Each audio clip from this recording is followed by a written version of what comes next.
साथ बैठे हैं और जैसा आप जानते हैं हमारे अध्ययन का विषय है मसीह शिष्यता, एक बड़ी चुनौती।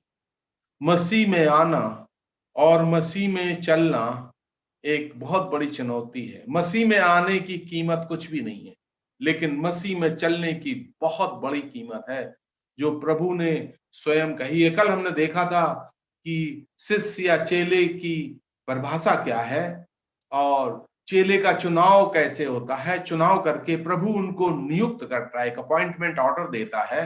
और बुलाहट का क्रम क्या है, हमने देखा था किस प्रकार से उद्धार की बुलाहट, शिक्षा की बुलाहट, प्रेरिताई की बुलाहट और महान आदेश की बुलाहट।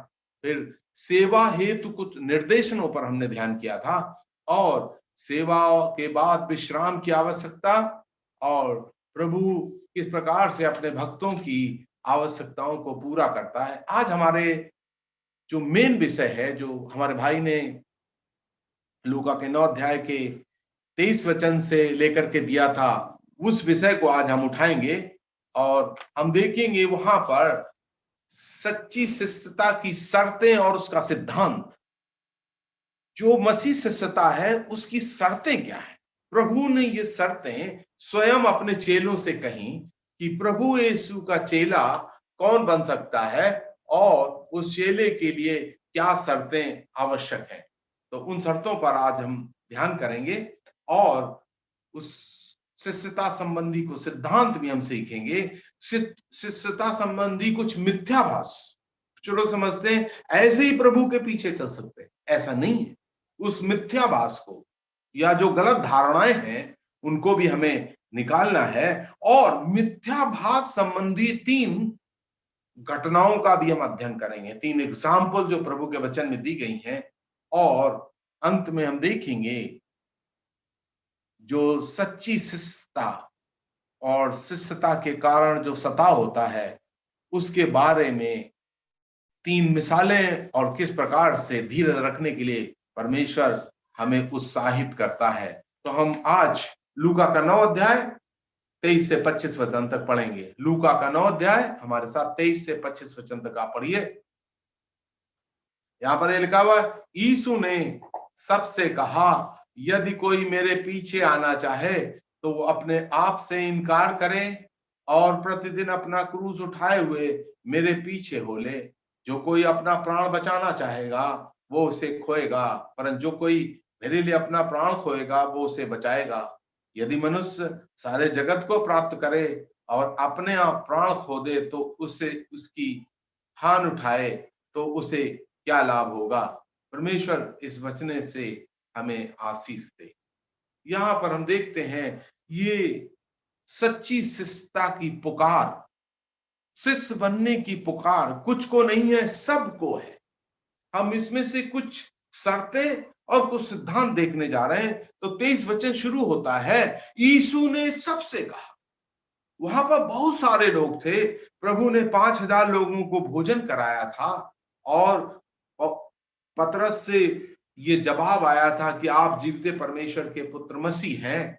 उसके बाद प्रभु ने ये बात कही, यदि कोई मेरे पीछे आना चाहे। यहां पर ये कहता है यीशु ने सबसे कहा, मतलब ये एक मौका सबके लिए है, लेकिन ये मौका शर्त के साथ है। जैसा मैंने आपसे कहा, उद्धार मुफ्त में है, लेकिन मसीह में चलने की एक बहुत बड़ी कीमत। हम देखते हैं ये मौका सबके लिए खुला हुआ है, सभी को शिष्य बनने के लिए प्रभु बुलाता है, कोई भी उसके पीछे आ सकता है। लेकिन सत्य क्या है, अगर आप अंधकार के राज्य से प्रकाश के राज्य में प्रवेश कर रहे हैं तो आपको क्या है, स्वेच्छा से। कुलुसियों के 1 अध्याय के 13-14 वचन में लिखा हुआ है, परमेश्वर ने हमें अंधकार के राज्य से निकालकर अंधकार की शक्ति से छुड़ाकर अपने प्रिय पुत्र के राज्य में प्रवेश कराया। अर्थात जब हम प्रभु यीशु मसीह में आ गए, जब हम उद्धार पा गए, तो हम एक राज्य से निकल करके दूसरे राज्य में आ गए। अर्थात अंधकार से निकल करके प्रकाश के राज्य में। परमेश्वर का पुत्र का राज्य प्रकाश का राज्य है। मृत्यु से निकल करके जीवन में और झूठ से निकल करके सत्य में आ गए। इसलिए ये पुकार सबको है। और प्रभु ने कहा यदि कोई मेरे पीछे आना चाहे, ये एक शब्द है मैं जिसको आपके मन में डालना चाहता हूं। यहां पर प्रभु ने एक शब्द इस्तेमाल किया। 23 वचन को आप हमारे साथ फिर से देखिए। यीशु ने सबसे कहा यदि कोई मेरे पास, मैं आपके सामने ये शब्द यदि, यदि और जब, इफ एंड व्हेन, ये दो शब्द है, ये हमारे लिए बहुत जरूरी है। इफ शब्द का क्या अर्थ है और जब शब्द का क्या अर्थ? इफ का मतलब है कि जिसकी मर्जी हो वो आए, करना है करे, ना करना है ना करे। लेकिन जब शब्द का अर्थ आता है वो जरूर हमें करना है। मैं चाहता हूं कि आप हमारे साथ इस शब्द का फर्क समझने के लिए मत्ती का 6 अध्याय निकालिए। मत्ती का 6 अध्याय और उसके हम 3 वचन देखेंगे। 6 अध्याय, पहले हम देखें उसका दूसरा वचन। मत्ती का 6 अध्याय और उसका दूसरा वचन हम पहले देखेंगे। इसमें ऐसा लिखा हुआ है, जब तू दान करे, मैं पूरा नहीं पढ़ना चाहता हूं कि हमारे पास इतना समय नहीं। जब तू दान करे, यदि तू दान करे नहीं, यदि और जब में फर्क है। जब तू दान करे अर्थात हम दान करेंगे। दूसरा हम देखेंगे 6 का 5 वचन, जब तू प्रार्थना करे। ऐसा नहीं लिखा यदि तुम प्रार्थना करना है तो करो, नहीं करना तो नहीं करो, नहीं। ये विश्वासी के जीवन का, प्रार्थना करने का हमें जरूरी है। जब तू प्रार्थना करे, जब तू दान करे। और एक और वचन है 16 वचन, आप हमारे साथ इसी मत्ती का 6 का पढ़िए, जब तू उपवास करे।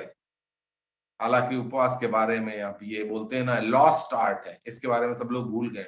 उपवास रखना मसीह चर्च का ऑलमोस्ट बंद है, बहुत लोग सोचते नहीं। लेकिन आप देखिए उपवास भी बहुत जरूरी। तो तीनों में, जब तू दान करे, जब प्रार्थना करे और उपवास करे, अतः मतलब ये जरूरी चीजें हैं चर्च की। लेकिन यहां पर प्रभु ने जो शब्द इस्तेमाल किया है यदि तू, मैं चाहता हूं इसको और क्लियरली समझने के लिए रोमियो का 10 अध्याय और उसका 9 वचन आप हमारे साथ देखिए। रोमियो का 10 अध्याय और उसका 9 वचन। यहां पर देखिए क्या लिखा हुआ है, यदि तू अपने मुंह से यीशु को प्रभु मानकर स्वीकार करे और अपने मन में विश्वास करे कि परमेश्वर ने उसे मरे हुए से जिलाया, तू निश्चय उद्धार पाए। यदि तू, अर्थात ये सब के लिए है, लेकिन ये उन्हीं के लिए है जो स्वीकार करे। यहां जबरदस्ती नहीं, वहां पर कंपलसरी है, यहां पर आपकी चॉइस है अगर आप चाहें तो। यहां पर यदि कोई अपना क्रूस उठाकर, कोई भी, देखिए सार्वजनिक है लेकिन ये इंडिविजुअल भी है। प्रभु ने सबको बुलाया, लेकिन क्रूस सभी को सार्वजनिक रूप से नहीं उठाना, कलीसिया के रूप से नहीं उठाना, ये इंडिविजुअली व्यक्तिगत रूप से सभी को उठाना है। और हम देखते हैं जो कोई आना चाहे वो एक निर्णय ले। यदि कोई मेरे पीछे आना चाहे तो वो एक निर्णय ले। समझिएगा, बाइबल में हम पढ़ते हैं यहोशू ने एक निर्णय लिया। यहोशू की किताब 24 अध्याय में यहोशू ने सारे इज़राइल के सामने ये बात रखी, मैं और मेरा घराना यहोवा की सेवा करेंगे। ये बहुत बड़ा निर्णय था। हम देखते हैं कुरनेलियस ने एक निर्णय किया, उसने प्रभु के भक्त को बुलाया, सपरिवार वचन को सुना और सपरिवार उसी दिन उसने बपतिस्मा लिया। तो हम देखते हैं ये, पहली बात तो यह है सार्वजनिक है और ये स्वेच्छा से है, और तीसरा है इसमें सब कोई शामिल हो सकता है, ये संपूर्ण मन से है। ये हमें अपने मन से करना है। पतरस क्या कहता है, पतरस का के बारे में हम पढ़ते हैं, पतरस जो था एक साधारण व्यक्ति था। पतरस के बारे में हम प्रेरितों की पुस्तक 4 अध्याय के 13 वचन में पढ़ेंगे। प्रेरितों की पुस्तक आप हमारे साथ ये निकालेंगे तो आपके भविष्य में इस्तेमाल के लिए बहुत अच्छा रहेगा। 4 अध्याय और उसका 13 वचन, यहां पर ये लिखा हुआ है, जब उन्होंने पतरस और यूहन्ना का साहस देखा और जब उन्हें ये मालूम हुआ कि वे अनपढ़ और साधारण मनुष्य हैं, तो आश्चर्य किया। फिर उन्होंने पहचाना कि ये यीशु के साथ रहे। यहां पर दो बातें हैं पतरस और यूहन्ना के बारे में। उन्होंने मालूम किया कि पतरस और यूहन्ना कौन है?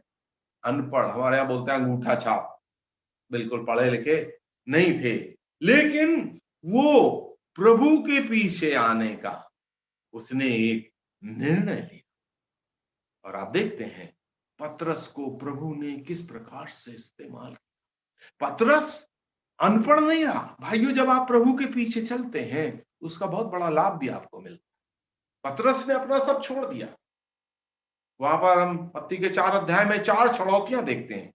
यीशु प्रभु ने नाजरत छोड़ा, शैतान ने प्रभु यीशु मसीह को छोड़ा, पतरस और उसके भाई ने अपनी नाव को छोड़ा और यूहन्ना और याकूब ने अपने जालों को छोड़ा। तो यहां पर हम देखते हैं पतरस ने अपनी नाव को, अपनी मछली पकड़ने के धंधे को छोड़ दिया, घर द्वार सब छोड़ दिया, और हम देखते हैं वो कितना ज्ञानी बना, परमेश्वर ने कितना उसे इस्तेमाल किया।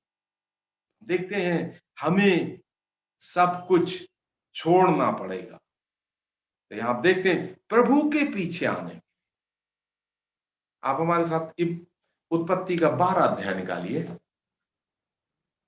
उत्पत्ति का 12 अध्याय निकालिए। जब हमारे विश्वास के पिता परमेश्वर ने बुलाया तो परमेश्वर ने क्या कहा?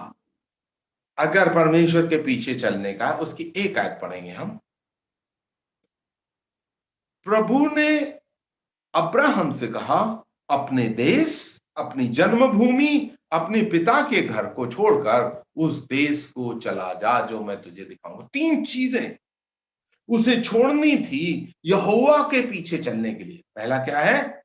उसे अपनी जन्मभूमि, उसे अपना देश और कुटुंब भी छोड़ना। देखिए कितनी बड़ी एक डिमांड है। प्रभु यीशु मसीह को पता है कि उसके पीछे चलेंगे तो ये सब हमको छोड़ना पड़ेगा। ये नहीं कि हमें छोड़ना जरूरी है, ये हमें छोड़ देंगे कहने का ये अर्थ है। लेकिन हम देखते हैं जब अब्राहम चले तो उनके पिताजी उनके साथ चल पड़े, आप पढ़ते हैं, और हम देखते हैं उनका भतीजा भी उनके साथ चला। लेकिन परमेश्वर ने जब तक अपनी प्रतिज्ञा नहीं दिखाई, तब तक, जब तक कि अब्राहम ने सब कुछ नहीं छोड़ दिया। और इसका वृतांत हम 13 अध्याय में पढ़ते हैं और उसके 14 वचन से, जब लूत अब्राहम से अलग हो गया तब प्रभु ने अब्राहम से कहा। समझिए, जब लूत अब्राहम से अलग हो गया,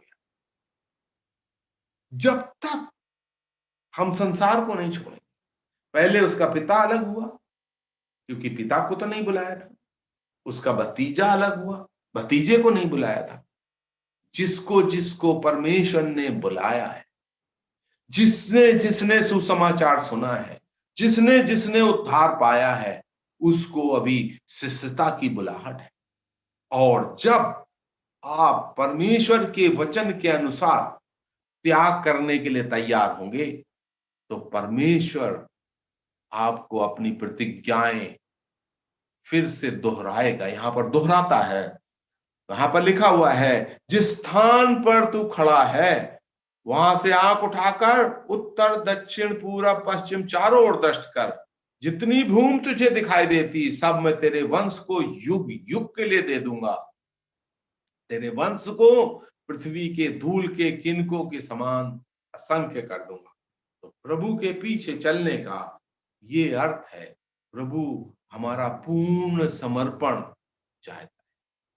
तो हम यहां पर देखते हैं, हम प्रभु कहता है वो स्वयं का, यहां पर लिखा हुआ है लूका का 9 अध्याय में हम फिर से आ जाएंगे। लूका का 9 अध्याय और उसका 23 वचन, वहां पर ये लिखा हुआ है कि अपने आप का इनकार करें। इसका क्या अर्थ है? अपना इनकार करे, इसका मतलब है स्वयं को ना कहना, स्वयं को ना कहना, सब कुछ छोड़ देना। आपको मालूम है परमेश्वर ने जब सदोम और गमोरा का नाश कर रहा था, लूत और उसके परिवार को बचाना चाहता था, लेकिन लूत की पत्नी सदोम को नहीं छोड़ना चाहती, क्योंकि दुनिया उसके लिए बहुत प्रिय थी, और हम जानते हैं किस प्रकार से वो उस संसार में नाश भी। तो हम देखते हैं कि इस प्रकार से जो लोग संसार को पकड़ के रखते हैं, फिर संसार के साथ नाश भी हो जाते हैं। लेकिन पौलुस क्या कहता है, हम देखते हैं गलतियों के 2 अध्याय के 20 वचन में, मैं मसीह के साथ क्रूस पर चढ़ाया गया। हम देखते हैं अपने आप का इनकार करना। मैं आपके साथ एक और घटना पढ़ना चाहता हूं, मरकुस का 10 अध्याय हमारे साथ निकालें। मरकुस का 10 अध्याय और उसका 17 से 22 वचन तक। एक व्यक्ति जो प्रभु के पास आया और दौड़ करके आया। यहां पर पढ़ते हैं, जब यीशु निकल रहे थे तब एक मनुष्य उनके पास दौड़ता हुआ आया। उसने यीशु के आगे घुटने टेक कर उनसे पूछा, हे उत्तम गुरु, अनंत जीवन का अधिकारी होने के लिए मैं क्या करूं? यीशु ने उससे कहा, तू मुझे उत्तम क्यों कहता है? कोई उत्तम नहीं, केवल एक, अर्थात परमेश्वर। तू आज्ञाओं को जानता है, हत्या न कर, व्यभिचार न कर, चोरी न कर, झूठी गवाही न देना, छल न करना, अपने पिता और अपनी माता का आदर करना। उसने यीशु से कहा, हे गुरु, इन सब आज्ञाओं को मैं बचपन से मानता आया हूं। यीशु ने उस पर दृष्टि किया और उससे प्रेम किया। यीशु ने उससे कहा, मैं तुम में एक बात की कमी है, जो कुछ तेरा उसे बेचकर गरीबों को दे और तुझे स्वर्ग में धन मिलेगा, तब आकर मेरे पीछे हो ले। इस बात से उसके मुख पर उदासी छा गई और वो दुख करता हुआ चला गया, क्योंकि बहुत धनी था। इस व्यक्ति के बारे में हम पढ़ते हैं, बड़ी अजीब सी बात है, दौड़ता हुआ आया। बड़ा अच्छा मौका उसने लिया, प्रभु का आदर किया, उसके सामने घुटने टेके और अपनी जिज्ञासा को प्रकट किया। अनंत जीवन पाने के लिए मैं क्या करूं? हर एक व्यक्ति के अंदर अनंत जीवन की इच्छा है। यहां पर हम देखते हैं, दौड़ करके आया, घुटने टेके, प्रश्न पूछा, सही प्रश्न पूछा, सही व्यक्ति से पूछा, सही समय पर पूछा। ये प्रभु की आखिरी यात्रा थी। सही व्यक्ति से पूछा, सही समय पर पूछा, सही प्रश्न पूछा। सब लोग यही प्रश्न पूछते हैं, अनंत जीवन के लिए मैं क्या करूं? लेकिन प्रभु ने पुराने नियम से कई आज्ञाओं को बताया। उसने कहा, ये मैं करता आया हूं। लेकिन प्रभु ने कहा, तेरे अंदर एक कमी है, तेरे अंदर लालच बहुत। क्योंकि बाइबल की जो आखिरी आज्ञा है, जो लालच न करना। लालच एक ऐसी आज्ञा है जो किसी को दिखाई नहीं पड़ती। बाकी आज्ञाएं अगर आप तोड़ेंगे तो लोग जान जाएंगे, लेकिन लालच जब आदमी करता, किसी को पता नहीं चलता मैं क्या लालच कर। इसके दिल में बहुत लालच भरा हुआ और वो छोड़ना नहीं चाहता था। तो हम क्या पढ़ते हैं, जब प्रभु ने कहा, जो कुछ तेरे पास है ले, बेचकर गरीबों को दे दे और मेरे पीछे हो ले। तो हम करते हैं, इस बात को सुनकर वो क्रूस नहीं उठाना चाहिए, अपने आप को इनकार नहीं करना चाहिए, अपने आप को सुखी धनी बनाए रखना चाहिए। ऐसा नहीं हो सकता। 2 शब्द यहां पर हैं, इस बात से। मरकुस का 10 अध्याय और 22 वचन। इस बात से उस पर उदासी छा गई और दुख करता हुआ चला गया। ओ, जीवन के राजकुमार के चरणों से बाहर चला, उद्धार से वंचित रह गया। देखिए कितना अच्छा मौका था, लेकिन वो क्रूस, अपने आप को इनकार नहीं करना। हमें इस चीज को जानना बहुत जरूरी है। वो दुखी होकर के चला गया। ये दुखी मनुष्य है, लेकिन एक सुखी मनुष्य के बारे में भी हम पढ़ते हैं, जो बात हम प्रेरितों के काम के 8 अध्याय के 39 वचन में पढ़ते हैं।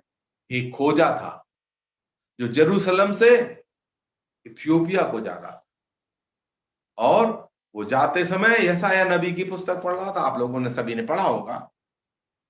और बड़े अद्भुत तरीके से, अलौकिक तरीके से फिलिप्पुस की अगुवाई हुई और पवित्र आत्मा ने इस व्यक्ति के पास फिलिप्पुस को भेजा, और जब वो वहां पहुंचा उससे पूछा, क्या तू समझता है क्या लिखा हुआ है? और अंत में हम पढ़ते हैं वो प्रभु यीशु को जान गया, और हम पढ़ते हैं उसने स्वयं इच्छा प्रकट कि मैं अब बपतिस्मा लेना चाहता हूं, मुझे बपतिस्मे से कौन रोक सकता?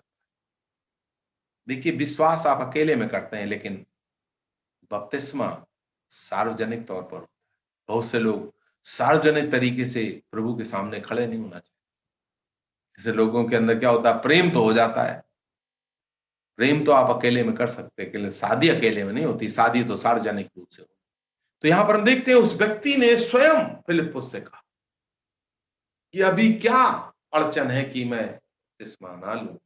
देखते हैं वहां पर फिलिप्पुस ने उसको, दोनों पानी में गए और बपतिस्मा लिया, और वहां पर एक शब्द है, वो बड़ी खुशी से अपने स्थान को चला। एक खुश मनुष्य है, एक दुखी मनुष्य, जो प्रभु के वचन, प्रभु की आज्ञा का पालन करता है, जो प्रभु के साथ क्रूस उठाकर चलने वाला मनुष्य है, वो खुश मनुष्य। भाइयों, इस चीज को हमें जानना है। प्रभु ने स्वयं कहा, लूका के 14 अध्याय में, सब आयतें मैं आपके सामने पढ़ नहीं रहा हूं, लेकिन मैं आपके सामने रखना चाहता हूं। एक मनुष्य गढ़ बनाने के लिए तैयार हुआ, लेकिन जब वो गढ़ बनाने के पहले उसने पूरा अपना हिसाब किताब नहीं, और क्या हम देखते हैं, वो गढ़ नहीं बना सकता। अगर हमें प्रभु यीशु मसीह के पीछे चलना है, हमें बहुत सोच समझ कर, ये भाइयों बहनों, मैं आपसे कहना चाहता हूँ, मेरे जीवन का ये अनुभव है, क्योंकि इसकी शिष्यता की एक बहुत बड़ी कीमत है। शिष्यता, मसीह शिष्यता एक बहुत बड़ी चुनौती है। उद्धार आसान है, शिष्यता आसान नहीं। मसीह में जीना इतना आसान नहीं है। और प्रभु ने कहा, क्रूस नहीं, प्रतिदिन अपना क्रूस उठाए। दैनिक प्रतिरोध होगा। हम क्या पढ़ते हैं, क्रूस किस चीज की निशानी? उस समय रोमी सरकार क्रूस से फांसी की सजा देती थी। हमारे देश में रस्सी बना करके फांसी होती है। यहूदी लोग पथरवा करके मृत्यु दंड देते थे, और बेबीलोनियंस आग के भट्ठे में डालकर 4 प्रकार से लोगों को मृत्यु दंड दिया जाता। ये मृत्यु दंड, क्रूस की जो मृत्यु दंड था, वो अत्यंत पीड़ादायक था। कई दिनों तक लोग क्रूस में लटके रहते थे। इसलिए देखते हैं पिलातुस ने भेजा कि उनके पैर तोड़े जाए, लेकिन प्रभु यीशु मसीह के हालांकि पैर नहीं तोड़े गए, लेकिन दोनों चोरों के पैर तोड़े गए, ताकि अगले दिन सबत का दिन था। पीड़ा, दुख और मृत्यु का द्योतक है, सबसे भयानक और सार्वजनिक पहाड़ियों पर, ताकि सब लोग देखें। हम लोगों को परमेश्वर ऐसे जीवन जीने के लिए चुनौती देता है। देखते हैं, सांसारिक सताव आएगा, शर्मिंदगी आएगी, यातना, घृणा, दुश्मनी आएगी। पौलुस की मिसाल हम, पौलुस ने स्वयं क्या कुछ नहीं, पौलुस इतना अच्छा आदमी था, इतनी अच्छी शिक्षाएं देता था, बीमारों को चंगा करता था, कितने लोगों को पौलुस ने चंगा किया। लोग अंगोछे और कपड़े लेकर के आते थे, पौलुस को छुआ देते थे, और बीमार को छुआ देते थे, लोग ठीक हो जाते। लेकिन पौलुस के साथ क्या बर्ताव हुआ, हमारे साथ दूसरा कुरिन्थियों का 11 अध्याय निकालिए, तब हम इसको समझेंगे कि दुनिया कितनी बुरी, और हमारे लिए इस दुनिया में क्रूस उठा करके चलना कितना महत्वपूर्ण है। यहाँ पर 8 प्रकार के जोखिमों के बारे में पौलुस लिखता है। यहाँ पर लिखा हुआ है 24 वचन, दूसरा कुरिन्थियों 11 अध्याय 24 वचन। 5 बार मैंने यहूदियों के हाथ 39 कोड़े खाए। क्या कभी आपको किसी ने थप्पड़ मारा? पौलुस बाबा को 5 बार कोड़े लगाए गए। ये नहीं कि उन्होंने कोई बदमाशी की, क्योंकि वो प्रभु के पीछे चले। इतना महान प्रभु का भक्त था, इतना शक्तिशाली, इतना ज्ञानी। यहां पर 8 प्रकार के जोखिमों में एक बार मुझ पर पथरवाह किया गया, 3 बार जहाज जिन पर मैं चढ़ा था टूट गए। बार बार यात्राओं में, नदियों के जोखिमों में, जाति वालों के जोखिमों, अरे इसने तो हमारी जात का नाम खराब कर दिया है, अन्य जातियों के जोखिमों में। देखिए, यीशु मसीह का नाम लेना, जंगल के जोखिमों में, समुन्दर के जोखिमों में, झूठे भाइयों के जोखिमों में, परिश्रम, कष्ट और बार बार जागते रहने में, भूख प्यास में, बार बार उपवास करने में। समझिए, पौलुस का जीवन स्वयं कितने कष्ट में था, लेकिन पौलुस ने हिम्मत की, मैं क्रूस पर मर गया हूं, अब मैं नहीं, मसीह मुझमें जीवित है। जब पौलुस का आखिरी समय सेवा का आया, परमेश्वर की पवित्र आत्मा से उसकी अगुवाई होती थी, महान भक्त था। और जब इफिसस से यरूशलेम जा रहा था, मैं चाहता हूं आप इस चीज को देखें कि पौलुस ने स्वयं प्रभु के लिए किस प्रकार से अपना क्रूस उठाया। मेरे साथ निकालिए प्रेरितों का 20 अध्याय और उसका 22 से 24 हम पढ़ेंगे। प्रेरितों का 20 अध्याय 22 से 24 वचन तक हम पढ़ेंगे।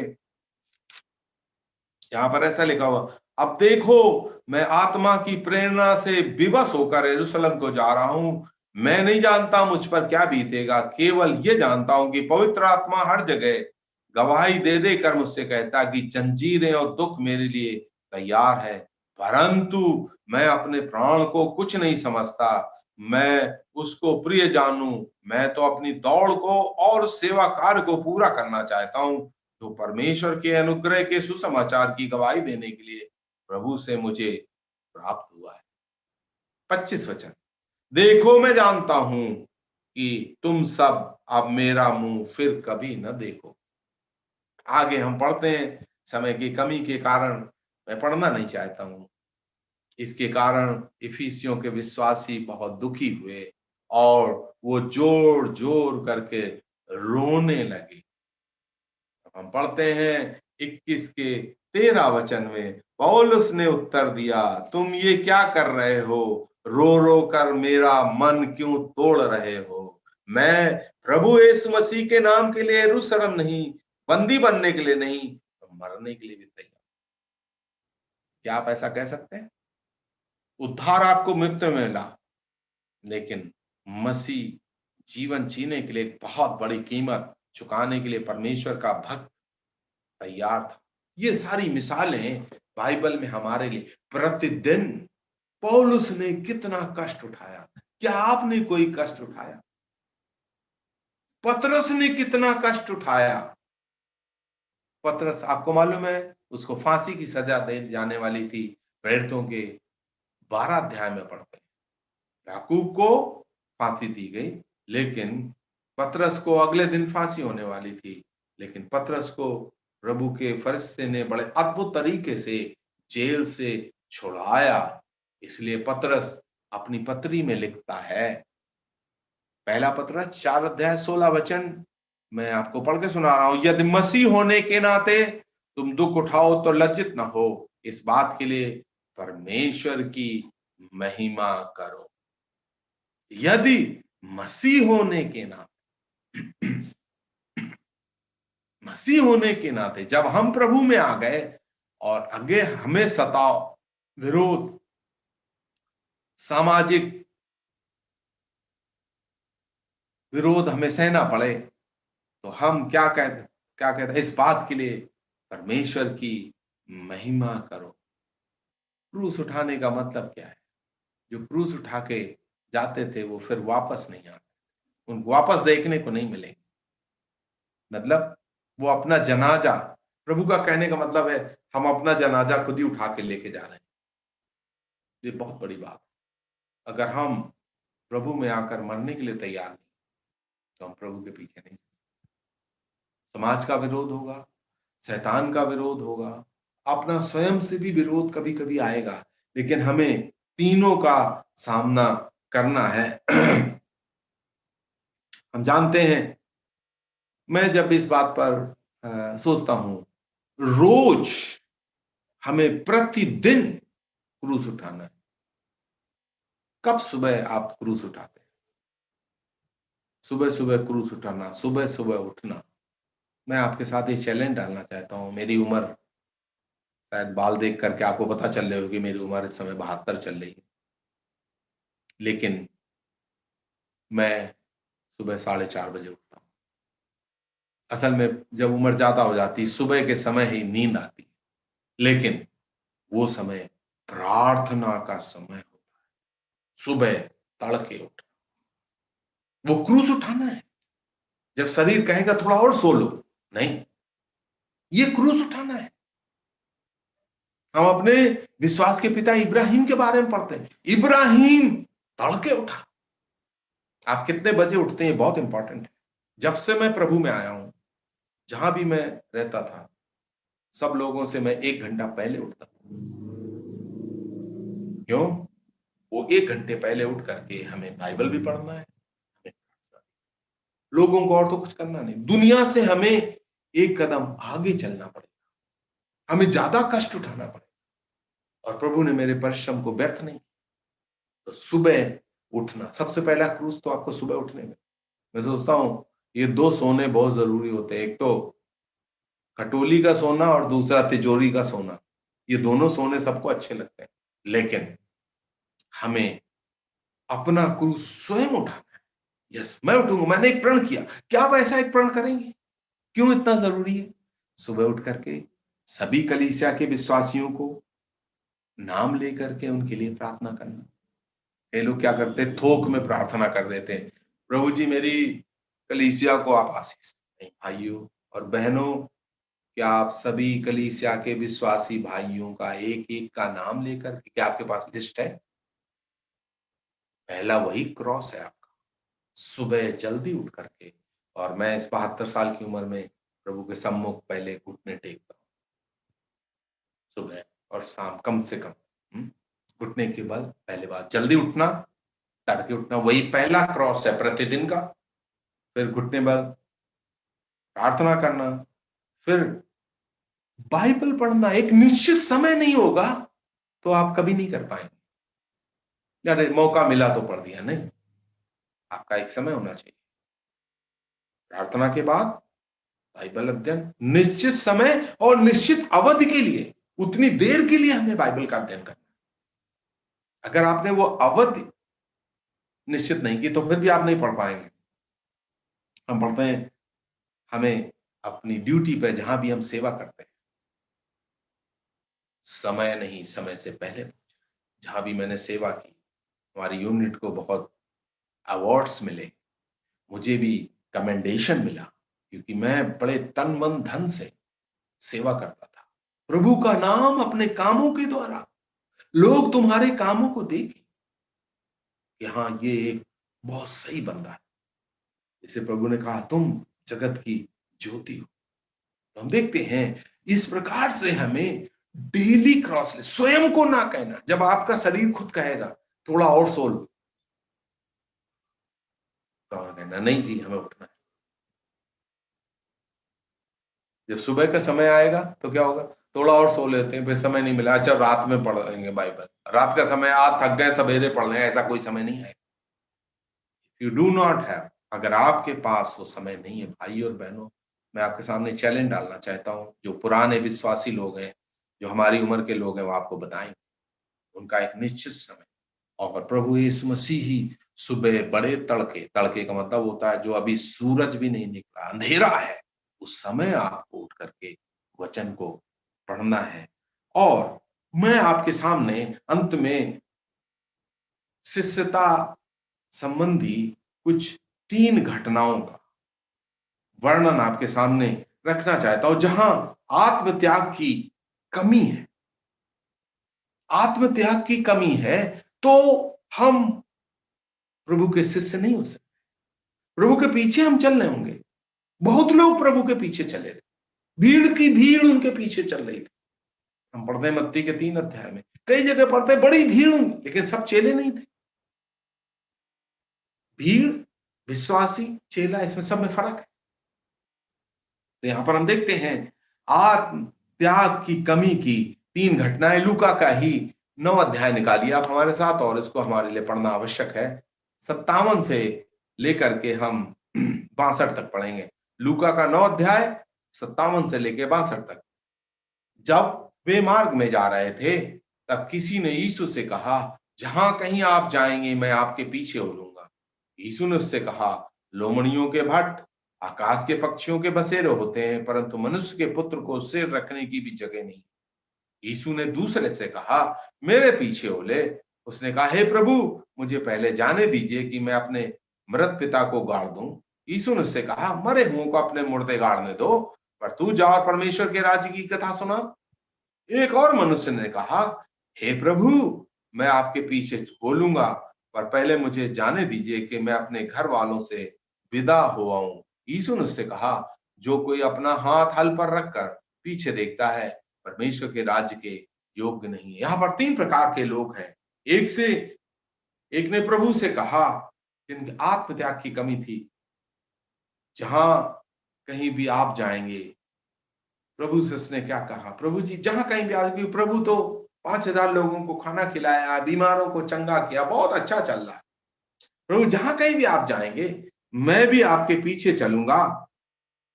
लेकिन प्रभु ने उसके जवाब में क्या कहा, लोमड़ियों के भट्ट पक्षियों के बसेरे होते। अर्थात कहने का कुछ अर्थ यह है कि जंगली जानवर और हवा के पक्षी भी, आकाश के पक्षी भी, उनका भी कुछ अपना है।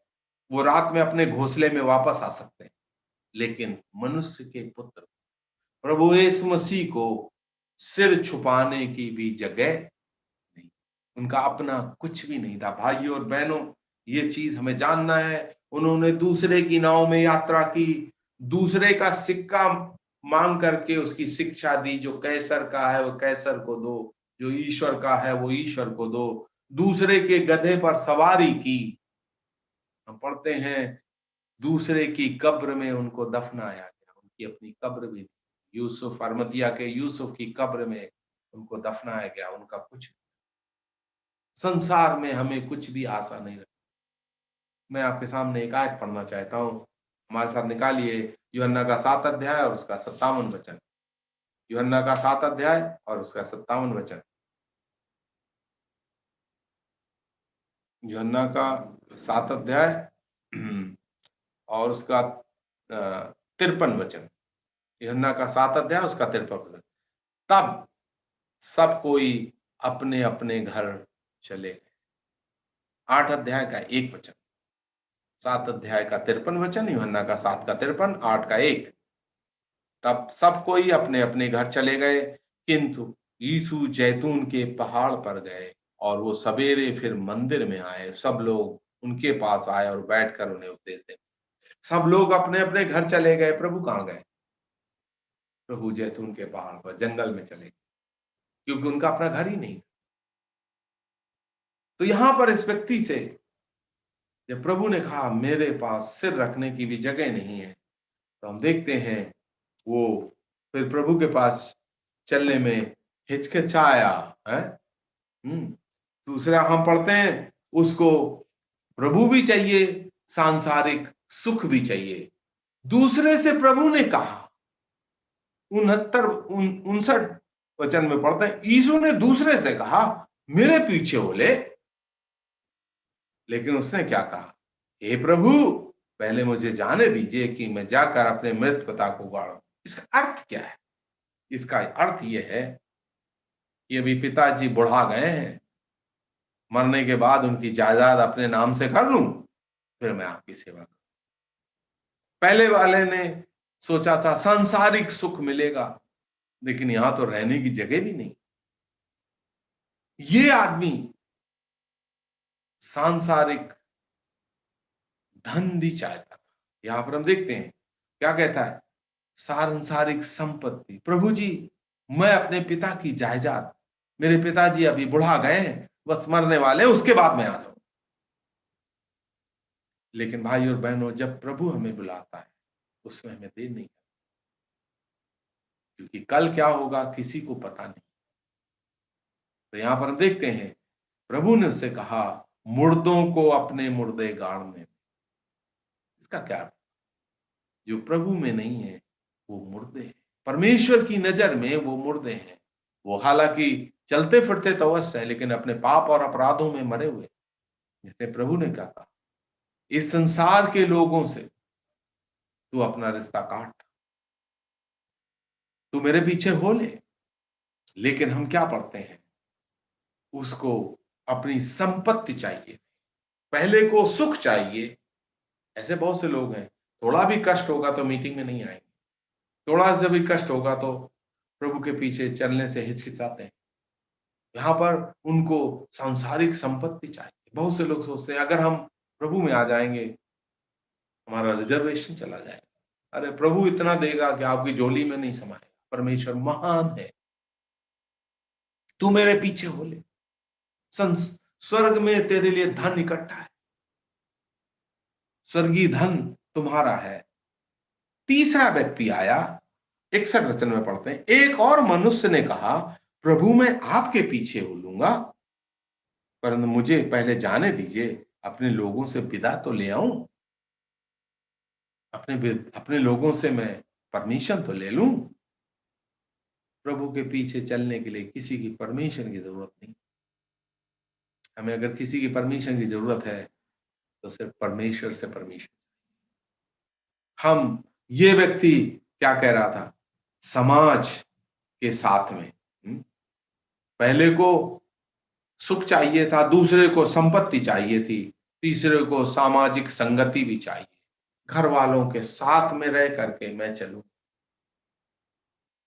लेकिन प्रभु ने क्या कहा, जो हल पर हाथ रखकर पीछे देखता है वो मेरे राज्य के योग्य नहीं। आप इस बात को समझे क्या? प्रभु के पीछे चलना, हल पर हाथ रखना है और आगे बढ़ना, खेती करना है, खेती में पैदावार लाना, प्रभु के लिए मेहनत करना। हल पर हाथ रखा और पीछे देखा, तो आप इसका मतलब समझे? कभी आपने हल चलाया क्या? मैं सभी भाई बहनों से पूछना चाहता हूँ।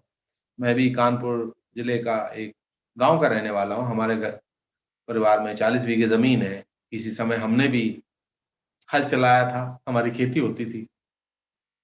और उससे मैं ये कह सकता हूँ, अगर कोई व्यक्ति हल में हाथ रख दिया और पीछे देखने लगा तो क्या होगा?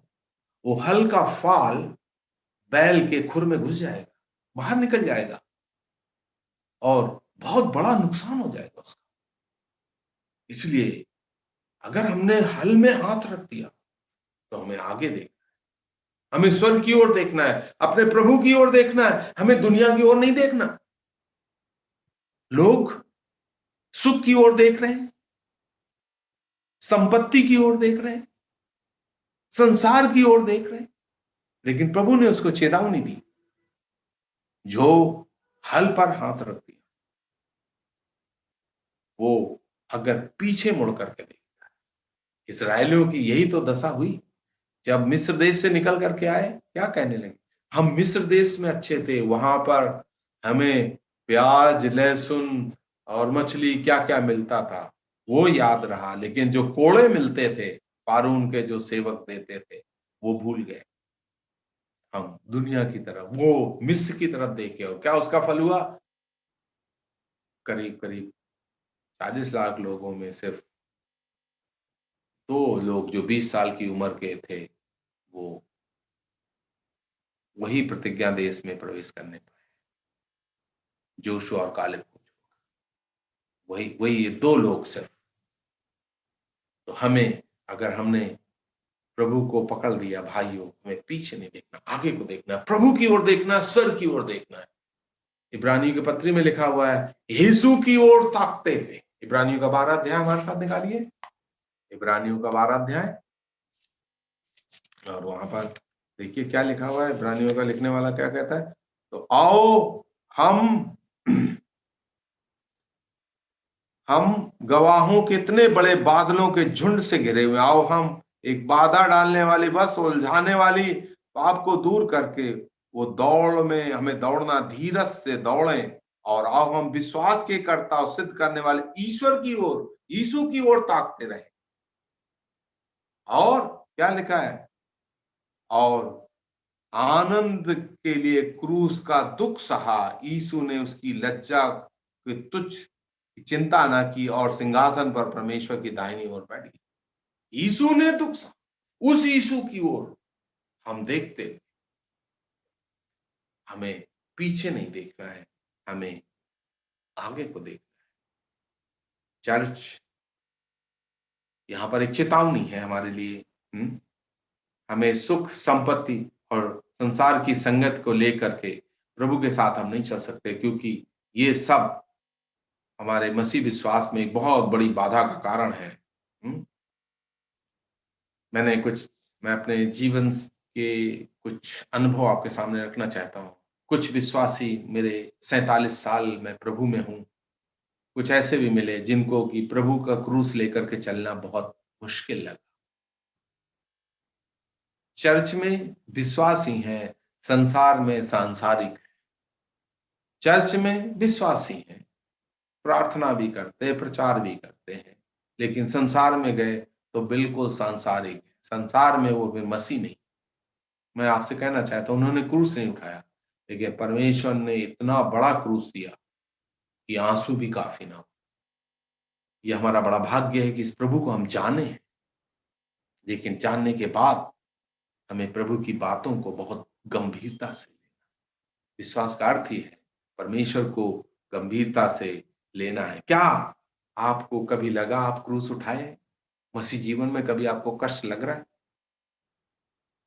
मैं भारतीय नौसेना से रिटायर होकर के 15 साल मुझे हो रहे हैं, और मैं जितना नौसेना में बिजी नहीं था, उससे ज्यादा मैं अभी व्यस्त हूं, क्योंकि मुझे बहुत कुछ सेवा करनी, सभी प्रकार की सेवा, जो कुछ हमारे सामने प्रभु लेके आता है उसको हमें करना है। कई लोग कहते हैं अंकल जी आप रिटायर हो गए, अब तो आराम का टाइम आ गया। और मैं उनसे ये कहता हूँ, लाला आराम तो ऊपर ही होगा, जब तक नीचे है तो काम ही काम। हमें क्रूस उठा करके चलना है जब तक प्रभु घर ना बुला ले। हम देखते हैं कष्ट, परेशानी, धार्मिक और सामाजिक विरोध, निंदा, आर्थिक नुकसान इत्यादि सब हमें सहना पड़ेगा। और अंत में भाई और बहनों, मैं आपके सामने इब्रानियों के 10 अध्याय से कुछ आयतें पढ़ करके इस अध्ययन को समाप्त करना चाहता हूं। आप हमारे साथ इब्रानियों का 10 अध्याय निकालिए और उनकी मिसाल मैं आपके सामने रखना चाहता हूं। इब्रानियों का 10 अध्याय 32 से लेके 36 वचन तक पढ़ करके मैं इस अध्ययन को, आज के अध्ययन को समाप्त करूंगा। यहाँ पर इब्रानियों का 10 अध्याय 32 से लेके 36 वचन तक। परंतु उन पहले दिनों को स्मरण करो जिनमें तुम ज्योति पाकर दुखों के बड़े झमेले में स्थिर रहे। कुछ तो यूं कि तुम निंदा और कष्ट सहते हुए तमाशा बने, और कुछ यूं कि तुम उनके साक्षी हुए जिनकी दुर्दशा की जाती। तुम कैदियों के दुख में दुखी हुए, अपनी संपत्ति भी आनंद से लुटने दी। तुम ये जानते थे कि तुम्हारे पास एक और भी उत्तम, सर्वदा ठहरने वाली संपत्ति है। अतः अपना साहस ना छोड़ो, क्योंकि उसका प्रतिफल बड़ा है। तुम्हें धीरज रखना आवश्यक है, ताकि परमेश्वर की इच्छा को पूरी करके तुम प्रतिज्ञा का फल पाओ।